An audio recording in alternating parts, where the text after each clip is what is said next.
susunod na programa ay rated PG. Patnubay at gabay ng magulang ay kailangan sa mga batang manonood.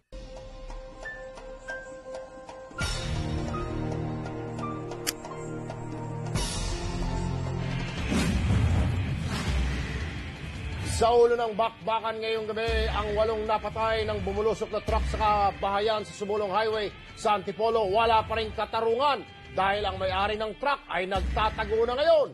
Wanted rin siya sa aming ambush. Pulis QC abusado sa iniupahang tirahan. Abay, may pinirma ng kasunduan na magbabayad siya sa upang sinusuba raw niya ng kalahating taon na ng singilid. Abay, imbis na magpaliwanag, nagwala pa. Sa hawla patitirahin ng raceback si SP1 Makuna. Reklamo laban sa isang barangay chairman sa Laguna nagbebenta ng bahay na may problema pa raw sa NHA. Action na natin live.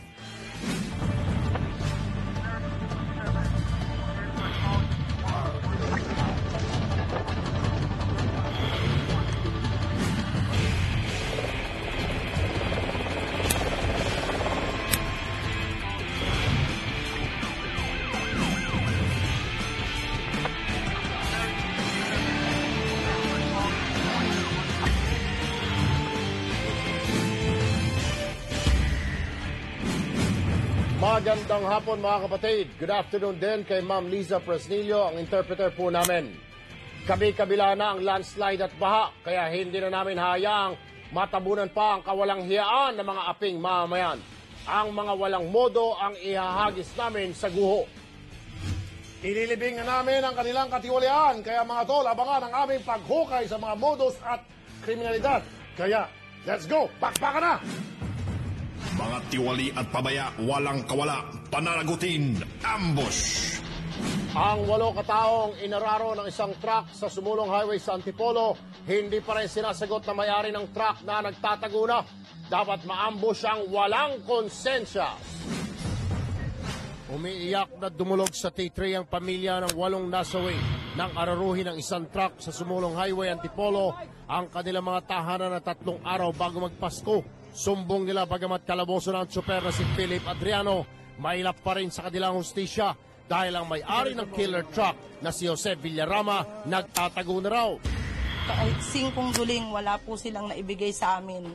Kaya yung may-ari po sana magpakita, may mga anak din po siya kung sa kanya na nangyari yun. Si Aling Ofelia Reyes namatayan ng manugang na may problema pa rin kahit kasi naipalibing na ang anak, nasa ospital pa ang 1 taong gulang na apo niya dahil din sa aksidente. Hindi nila mailabas ang bata dahil walang pera. Kasi kami talagang nangangailangan ng tulong. Kaya po kami hirap na. Kaya andun po namin 167,000, may point pa.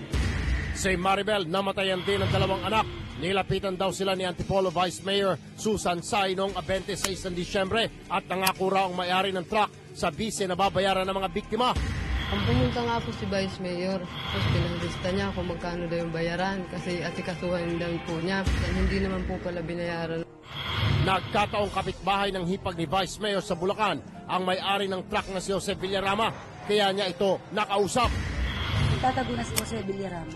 Actually, hindi tumitigil ang kapulisan ngayon. Dahil hindi mo pwedeng magtago sila. Harapin nila yung problema. Hoy, Villarama, huwag mong iwasan ang iyong pananagutan. Para sagutin ang reklamong tungkol sa hindi pagbabayad ng may-ari nitong killer truck, makakausap natin sa telepono itong si Daisy Santiago, Assistant Chief ng BPLO sa Caloocan. Ma'am, magandang hapon po. Hi sir, good afternoon po. Alam niyo naman ho siguro ma'am, yung nangyari sa Antipolo po, ano po, yung nasagasaan na 8 katao? Yes sir. Yes, yung truck po, yung Enterprise, yung kumpanya po ng truck na yon ay dyan pala po nakarehistro sa Caloocan. Yes sir. Tanong ho natin ma'am, ano ba pwedeng, kasi nagtatago na ho yung may-ari nito, Ma'am Daisy, ano ba pwedeng maitulong po ng inyong tanggapan para sa mga biktima? Sa business lang po to, sir. Ang magagawa lang po natin siguro, ngayon po kasi pinapagawa na po yung closure order. Papasara ho natin itong gravelansan ng Rodelos Enterprises po. Okay. Alright, so yun lang may tutulong ho ninyo. Siguro, Tol Rapi, ang maganda dito tawagan ay itong LTO. Tatanungin natin. Tanong ko muna, na-inform na ba Tol Erwin? Nandun. Yung truck na impound na? Pati yung driver. Nakakulong na? Nakakakulong. Okay. Ayaw lang nga magbayad, kaya hirap na hirap itong mga biktima dahil yung iba, hindi pa na ipalibing, yung iba, hindi pa na kalabas. Teka, alam ko na dapat may insurance yan, no? Kahit man ng TPL. TPL. Third party liability. Dapat. Oo. Ay, tawagan nga natin itong chief of police ng traffic dyan sa... Pero at least si ma'am sa BPLO, Si Daisy. Oh, Ma'am Daisy. Oh. malaking bagay yun, yung papasara niya. Magpapasara. Malaking Ma'am bagay. Daisy, maraming salamat po, ma'am, ha? Sir, Maraming salamat po, ma'am, sa inyong okay tulong. po.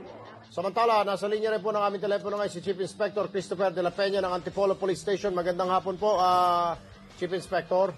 Magandang hapon po, sir. Sir, itong kaso po ng pagkamatay nitong 8 katao dahil nasagasaan po nitong truck, yung may-ari ho ngayon nagtatago na. Ano bang pwedeng gawin dito, Major? Chinek nyo na ho ba kung mayroon pong insurance itong truck na ito? Initially, may pumunta dito nung nakaraan na taga-insurance. Kaya lang, ayusin sana niya. Kaya lang medyo mahirapan sila siguro kumuha ng insurance kasi dahil nga, yung sa report natin, may drug paraphernalia, malamang hindi ka makakuha ng insurance. Hindi, pero kahit na ho, Inspector, kasi sa insurance, wala silang pakialam kung nakadrugs yung driver o hindi. O lasing. Wala naman naka-stipulate yan doon sa kontrata. Especially pag sa TPL. Ang importante doon, nakadisgrasya, kailangan bayaran nila.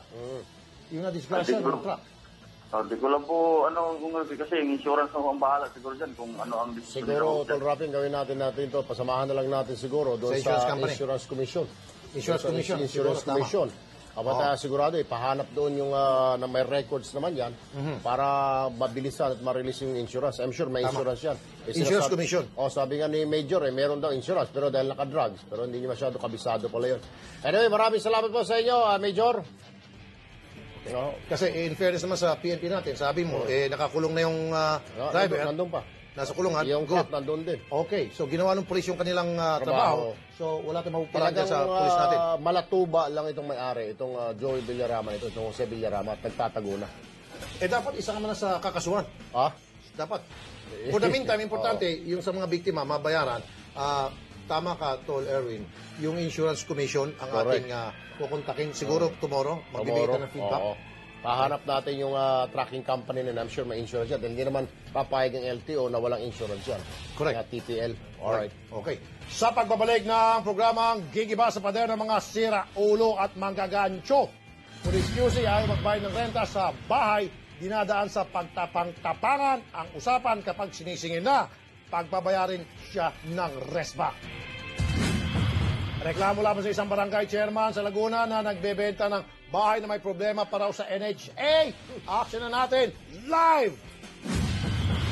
At sa sagot kita kapatid, batang champion sa taekwondo gustong magturo para kumita ng perang pampamilya ang handog po ng T3 Abangan. Pare. Kung meron kayong reklamo personal na karanasan sa maling pamamalakad ng mga otoridad o ahensya ng gobyerno, ilabas po ang mga cellphone at kumuha ng litrato o video. Ipadala niyo po ito sa aming Facebook page. Hanapin lang ang T3 Kapatid Kita o Kapatid Sagot Kita o sa aming email T3 Kapatid Sagot Kita gmail.com o text at tawag sa hotline numbers 355-570-209-818-8983-8383. Okay, tandaan ang aming aksyon ay nakabatay sa inyong sumbong.